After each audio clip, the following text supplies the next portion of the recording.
مجھے جو لگا مولانا صاحب کی تقریر سے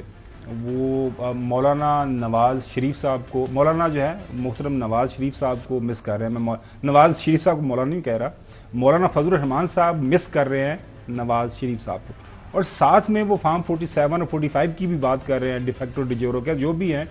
مطلب اکٹھے ہیں، بیٹھے ہیں، سیاستدانوں نے ہی کام کرنا ہے، آگے چلو. تو آپ کو کیا لگا ان کی یہ تقریر سن کے؟ مولانا کا مس کرنا تو بنتا نہیں ہے، کیونکہ نواز شریف صاحب بھی قومی اسمبلی کا حصہ ہیں اور مولانا بھی نہیں نہ رہے، مطلب جب قومی اسمبلی کا حصہ ہیں، تو وہ کسی بھی امپورٹنٹ چیز میں موقع کے ایسی بات نہیں. لیکن میں نے تو دیکھیے مولانا کی جو تقریر تھی میں نے بڑے غور سے سنی ہے. ایک بہترین جو ہے وہ انہوں نے تقریر کی. حزب اختلاف کے وہ لیڈر ہیں، انہوں نے حکومت پر، اسٹیبلشمنٹ کے اوپر، تمام لوگوں کے اوپر جو ہے کھل کر واضح اور دو ٹوک انداز میں تنقید بھی کی. لیکن ساتھ مولانا نے اپنی تقریر کے اندر یہ بھی بتایا کہ پاکستان کے خلاف اس وقت جو بین الاقوامی سازشیں جاری ہیں، اور اس حوالے سے انہوں نے کہا کہ حکومت کو جو ہے وہ مؤثر اقدامات اٹھانے کی ضرورت ہے، اور انہوں نے کہا کہ جہاں پر ہماری ضرورت ہوگی ہم بھی پاکستان کے لیے ہر جگہ ہمیں پائیں گے. تو مولانا نے یہ واضح کر دیا ان کے خطاب سے کہ وہ ایک تو محب وطن ہیں. مولانا نے یہ واضح کر دیا کہ وہ جو ہے وہ فراست اور فہم رکھتے ہیں، ان کو معلوم ہے کہ سیاست کیسے کرنی ہے، ان کو معلوم ہے کہ کس طریقے سے جو حکومت ہے وہ اپنی مشکلات کو اس میں کم کرنا ہے اور عوام کو ریلیف دینا ہے. اس کے ساتھ ساتھ جو بات کر رہے تھے مولانا صاحب کے صاحبزادے کی، حیدر نقوی صاحب،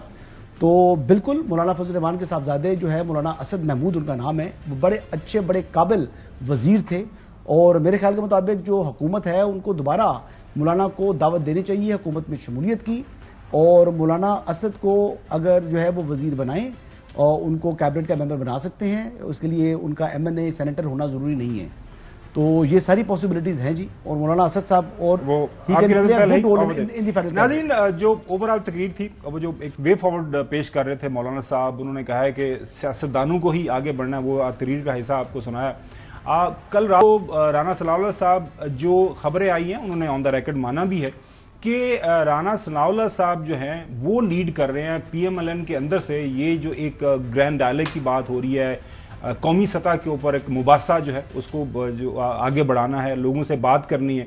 اور وہ یہ کہہ رہے ہیں کہ وہ بات کر رہے ہیں اپنے قائد کی کہ مختلف اوقات کے اندر جب قائد سے بات ہوئی تو قائد نے کبھی ایسا نہیں کہا کہ ایک پولیٹیکل پارٹی کو آپ سائیڈ لائن کر دیں یا اس کے بغیر آپ نے آگے بڑھنا ہے.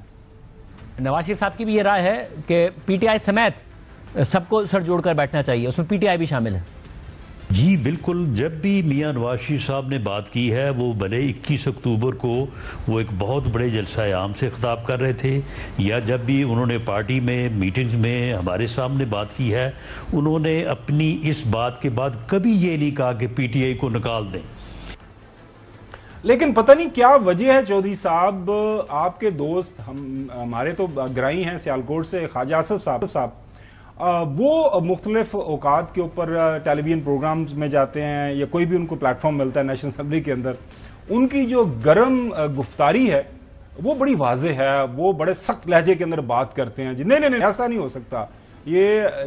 جس جگہ کے اوپر قومی سیاست کی بات آئے گی، قومی مفاہمت کی بات آئے گی، وہاں پہ تھوڑے PTI باڑیاں دا نا کوئی لینا دینا کو نہیں. دیکھیں جہاں پہ قومی ڈائلاگ کی بات آئے گی نا، وہاں پہ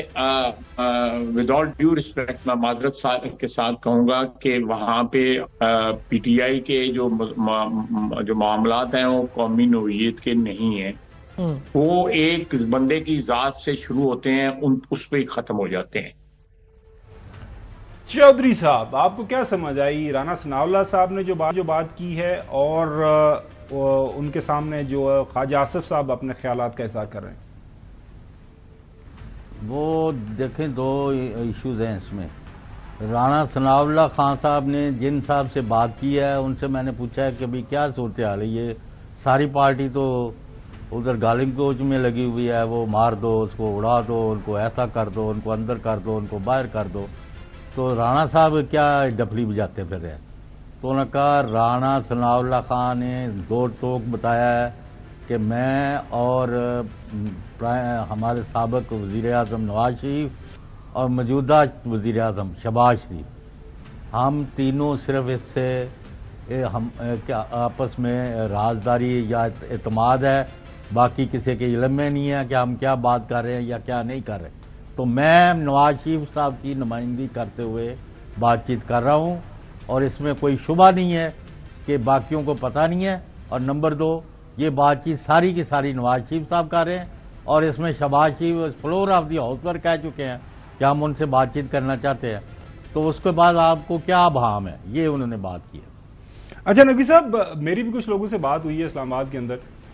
اچک زئی صاحب کی اور رانا ثناءاللہ صاحب کی ایک سے زیادہ نشستیں ہو گئی ہوئی ہیں، اور سنگل پوائنٹ ایجنڈا یہی ہے کہ یہ جو قومی سطح کے اوپر آپ نے کوئی نیشنل ڈائلاگ کی بات کرنی ہے، سیاسی استحکام لے کے آنا ہے، ساری جو سیاسی قوتیں ہیں ان کو مل بیٹھ کے آگے بڑھنا ہے۔ اور سیاسی قوتوں کا جب ذکر آتا ہے تو ایسا نہیں ہو سکتا کہ جی ہم کہہ دیں کہ پیپلز پارٹی سیاسی قوت نہیں ہے، ہم یہ نہیں کہہ سکتے کہ پی ایم ایل این سیاسی قوت نہیں ہے، ہم یہ نہیں کہہ سکتے کہ جی پی ٹی آئی تو ختم ہی ہو گئی، اس کا تو لینا دینا کوئی نہیں ہے، یا ان کی کوئی حیثیت ہی کوئی نہیں ہے۔ وہ سب کو آپ کو ساتھ لے کے ہی آگے بڑھنا پڑے گا۔ نقوی صاحب دیکھیں، بات یہ ہے کہ اس میں تو کوئی دوسری رائے ہونی بھی نہیں چاہیے کہ پاکستان کی تمام سیاسی جماعتیں